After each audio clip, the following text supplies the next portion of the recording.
Hello' everyone, সকলোকে প্ৰথমে মোৰ ইউটিউব চেনেললৈ স্বাগতম জনাইছোঁ। আশা কৰোঁ সকলো ভালেই আছে। আজি বহুদিনৰ পিছত আটাইকেইজন একেলগে ডিব্ৰুগড় টাউনৰ ফালে ওলাই গ'লোঁ। গতিকে আপোনালোকে যদি মোৰ লগত যাব বিচাৰে তেন্তে ভিডিঅ'টো শেষলৈকে চাই থাকিব।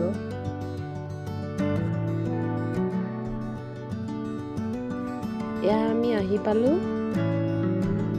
যিহেতু আগন্তুক দুৰ্গা পূজা আহি আছে, বজাৰত বহু মানুহৰ ভিৰ আছিল আৰু যিমানহে গৰম আছিল, ছোৱালীক লৈ সকলোবিলাকলৈ যোৱাৰ অসম্ভৱ আছিল। আমি মূলতঃ যিখন দোকানলৈ গৈছিলোঁ বা যিখন জুৱেলাৰীলৈ গৈছিলোঁ তাৰে অকণমান দৃশ্যাৱলী আপোনালোকক দেখাই দিছোঁ আৰু বেলেগ বজাৰ কৰিবলৈ তেনেকৈ নোৱাৰিলোঁ।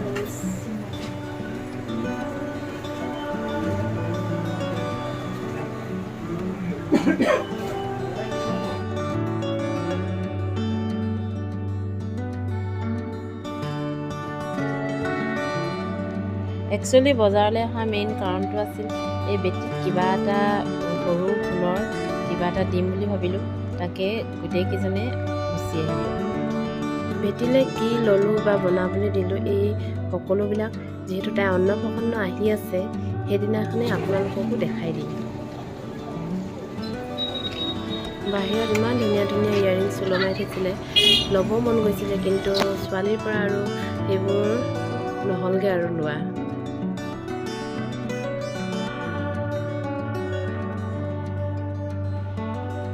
আৰু বিশেষ একো বজাৰ কৰা তেনেকৈ নহ'ল, কিয়নো বেটী যি গৈছিলে আমনিও কৰিছে, তাই অকণমান ইমানেই গৰম পৰিছে নহয় সেই দিনটোত। গতিকে আমি চিধাই গুচি আহিলোঁ ডিব্ৰুগড়ত থকা আমাৰ মাহী ঘৰলৈ। গাড়ীত AC দিলতহে তাই শান্তি পাইছে, মুকলিকৈ খেলিবলৈ লৈছে।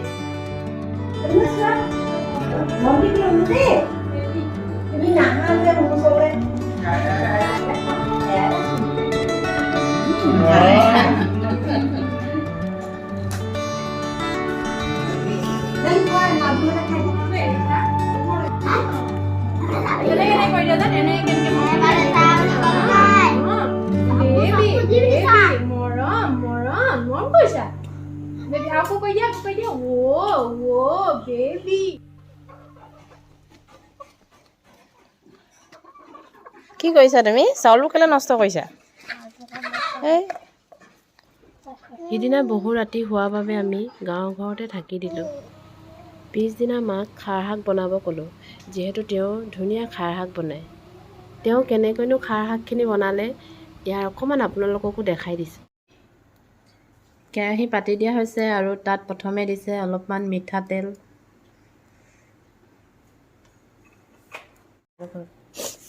খাৰ বনাবলৈ মায়ে কি কি লৈছে? এইখিনি হুকুতা, এইখিনি ভগা চাউল মানে খুন্দু চাউল, এয়া ৰচুন, এয়া আদা, এয়া কচু, এয়া তেজপাত, এয়া শুকান জলকীয়া, তাৰপৰা এয়া হ'ল কলখাৰ।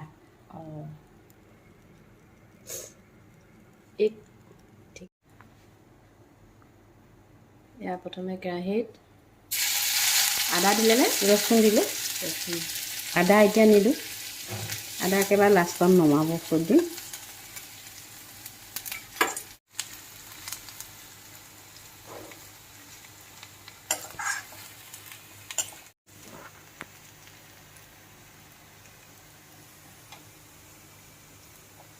তাৰপাছত দিলোঁ এয়া জলকীয়া,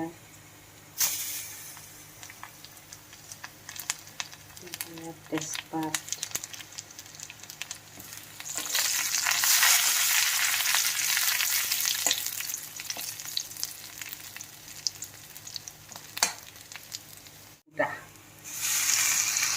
অলপ কমাই দিম দেই, বেছি হৈছে।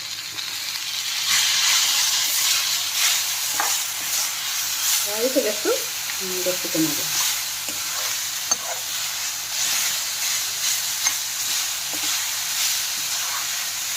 শুকুতাখিনি প্ৰথমতে ভাজি ল'ব লাগিব। ভাজি লৈ এয়া খুন্দি চাউল লৈ দিছোঁ অলপমান।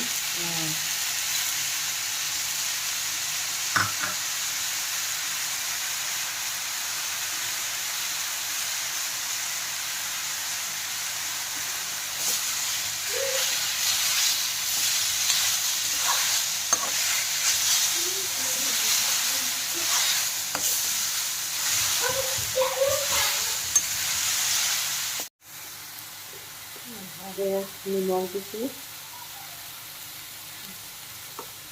পেলাই কচু দিছোঁ ইয়াত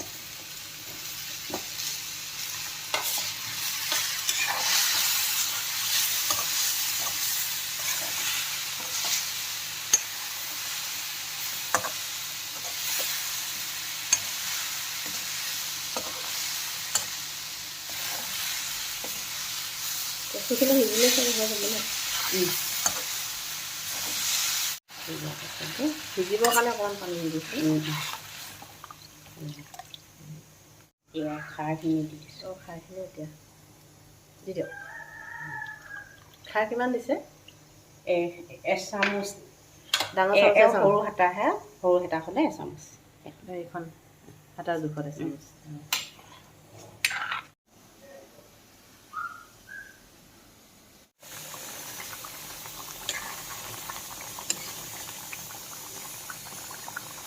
আৰু বেছিকৈ কচুটো সিজিবলৈ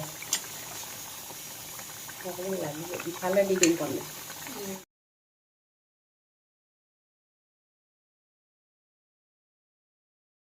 একেবাৰে শেষত আদাৰ পেষ্টখিনি ছটিয়াই দিয়া হৈছে এইখিনি অলপ সময় উতলিলে হৈ যাব আৰু এইখিনি আছিল হুকুতাৰ খাৰ আপোনালোকে বাৰু খাৰ শাক এনেদৰে বনাই খায়নে প্লিজ জনাবচোন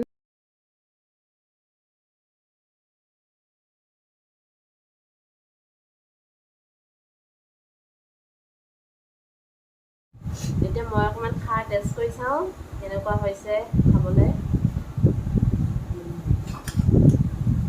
মজা